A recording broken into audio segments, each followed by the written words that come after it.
Welcome to today's episode of Essentially Soulful. I'm Betty, and I'm here with DeeAnna. Let's get right to it. DeeAnna, have you ever noticed how a single, well-crafted question can completely transform a supervision session? Absolutely, Betty. It's fascinating how the right question at the right moment can unlock insights that might have remained hidden otherwise.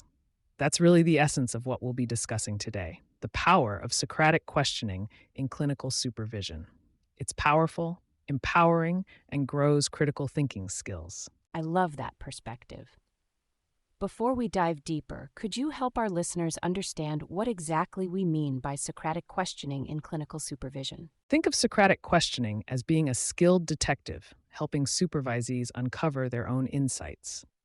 It's a systematic approach to questioning that promotes inductive reasoning and helps trainees develop their clinical thinking. Rather than telling them what to do, we guide them to discover solutions themselves. That's such a clear analogy. Could you give us an example of how this differs from more traditional supervision approaches? Well, instead of directly saying you should focus more on the client's goals, a Socratic approach might ask, what is the client hoping to gain from your sessions? This opens up a whole different kind of dialogue and learning opportunity. I can already see how that would lead to deeper reflection. What are some of the key components that make Socratic questioning particularly effective in supervision? There are several crucial elements. First, there's the systematic nature of the questioning itself. We use a structured problem-solving framework that helps guide the supervision dialogue. Then there's the emphasis on open-ended questions that facilitate self-exploration and what we call translation questions, which encourage perspective-taking and theoretical integration. You mentioned translation questions, DeeAnna. That's an intriguing concept. Could you elaborate on how these work in practice? Of course. Translation questions are particularly powerful because they help supervisees think across different theoretical perspectives. For instance, I might ask something like, how would Albert Ellis approach this situation? Or what would a psychodynamic therapist focus on here? This helps trainees develop flexibility in their clinical thinking. That's fascinating. It sounds like it helps build a more comprehensive therapeutic toolkit. How do supervisees typically respond to this approach? Initially, many find it challenging because it requires more active engagement than simply receiving direct guidance. But over time, they often report that it leads to deeper learning and greater confidence in their clinical decision-making. Could you share a specific example of how this played out in one of your supervision sessions? Yes, I had a supervisee who was working with a particularly challenging client for about 8 months. Instead of telling her what to do, I asked, what patterns have you noticed in the moments when therapy feels stuck? This led her to recognize a recurring dynamic she hadn't previously identified. That's a powerful example of how the right question can lead to important insights. How do you structure these questions within the broader framework of supervision? We follow a 4-stage problem-solving framework. It starts with problem identification, moves through generating alternatives, then decision-making, and finally implementation. At each stage, different types of Socratic questions serve different purposes. Could you walk us through an example of questions you might use at each stage? In the problem identification stage, I might ask, what aspects of this case keep you up at night? For generating alternatives, what approaches haven't we considered yet? In decision-making, what might be the potential impacts of each option? And for implementation, how will you know if this approach is working? Those questions really demonstrate how each stage builds on the previous one. What about when supervisees struggle to engage with this approach? That's where the art of supervision comes in. Sometimes we need to adjust our questioning style. If someone seems stuck, I might use what I call bridging questions, questions that help connect what they already know to what they're trying to understand. These bridging questions sound crucial. Could you give us an example of how you'd use them? Sure. Let's say a supervisee is struggling with a complex trauma case. Instead of jumping straight to advanced trauma theory, I might ask, think about a time when you successfully helped a client feel safe. What elements from that experience might be relevant here? That's really helpful. It builds confidence by connecting to existing competencies.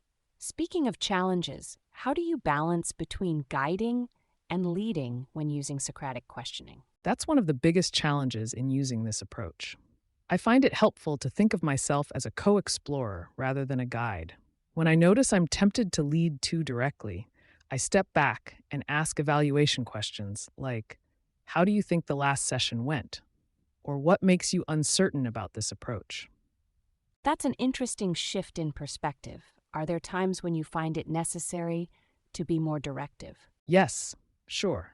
Clinical supervision isn't about dogmatically sticking to one approach. If there are risk issues or when a supervisee needs concrete guidance, I'll be more direct. The key is to return to the Socratic method once the immediate concern is addressed. That flexibility seems essential. DeeAnna, I'm curious about how technology and remote supervision have impacted this approach. Has that changed how you use Socratic questioning? It's actually created some interesting opportunities. In online supervision, I find myself being more intentional about my questioning.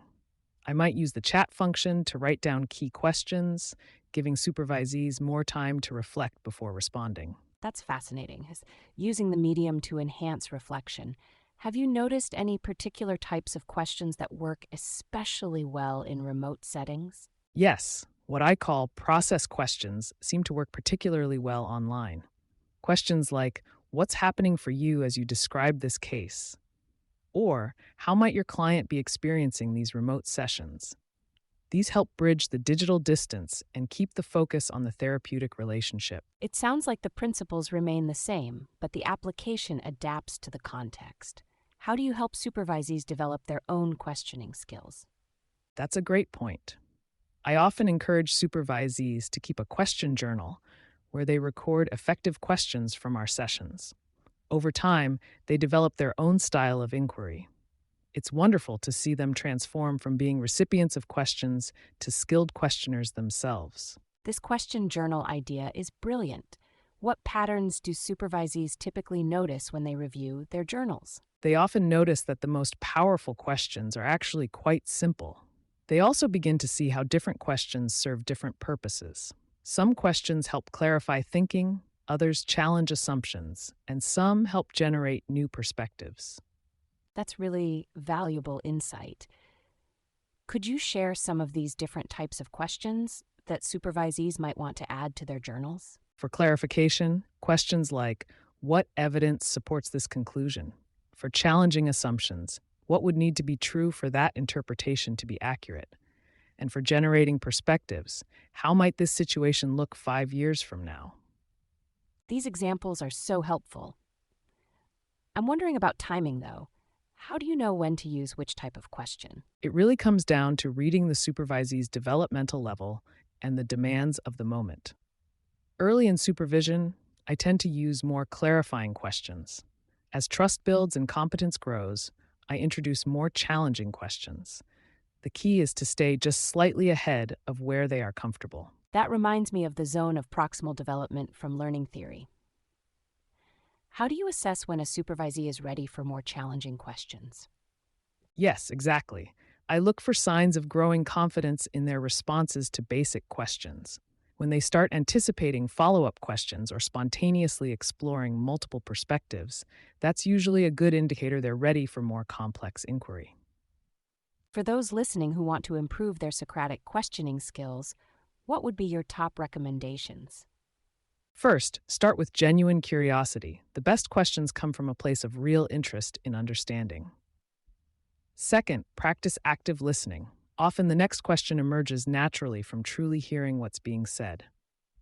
Third, be patient with silence. Give people time to think deeply. Those are fantastic practical tips.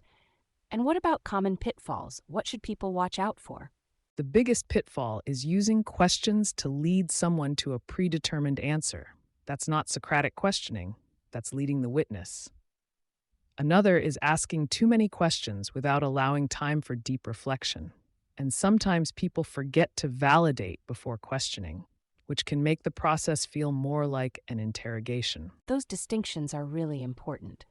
As we start wrapping up, could you share a final thought about what makes Socratic questioning truly transformative in supervision? At its heart, effective Socratic questioning in supervision is about creating a space where both supervisor and supervisee can be genuinely curious together. When we get it right, it's not just about finding answers. It's about discovering better questions and developing a lifelong approach to professional growth. That's such a powerful perspective on professional development. Before we wrap up, I'd love to hear about a moment when you saw this approach create a real breakthrough in supervision. One that really stands out was with a supervisee who was struggling with a client's resistance to change. Instead of suggesting solutions, I asked, if this resistance is actually protecting your client, what might it be protecting them from? That single question shifted everything.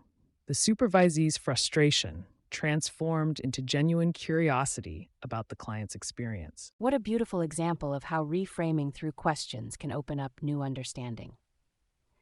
If our listeners take just one thing from our conversation today, what would you want it to be? I'd want them to remember that the most powerful questions often come from a place of genuine curiosity and compassion. It's not about technique alone. It's about creating a space where discovery can happen naturally. That's wonderful, DeeAnna. And for those who want to start implementing this approach in their own supervision practice, what would be a good first step? Start with that question journal we discussed. Write down questions that spark insight in your own supervision, whether you're the supervisor or supervisee. Pay attention to which questions open up new possibilities and which ones shut down conversation. It's amazing how much you can learn just by becoming more aware of the questions we ask. I'll be sure to add a couple of references in the show notes as well. Thank you so much, DeeAnna. Your insights today have been incredibly valuable. To our listeners, remember that the art of asking good questions is a skill that can be developed with practice and intention. Thank you, Betty. It's been a pleasure exploring this topic with you.